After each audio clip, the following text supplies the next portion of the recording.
Salutare abonați! Astăzi vă voi prezenta un video despre unele dintre cele mai folositoare abilități pe bicicletă. Primul truc este wheelie-ul. Acest truc se face prin aplicarea unei presiuni foarte mari pe pedală și ridicarea ghidonului.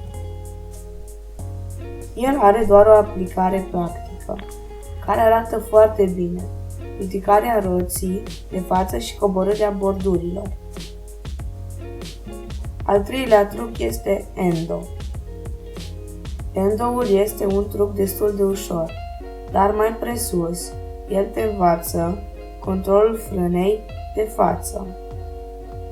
Toți știm de mici să avem grijă la frâna de față, pentru a nu cădea peste ghidon.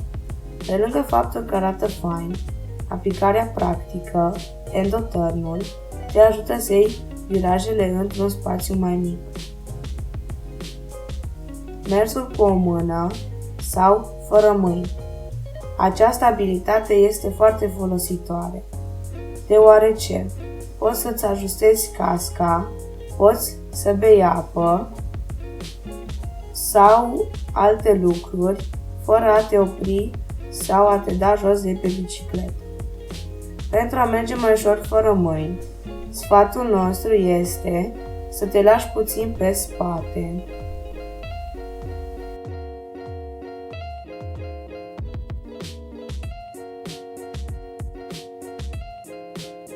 Bunny hop-ul.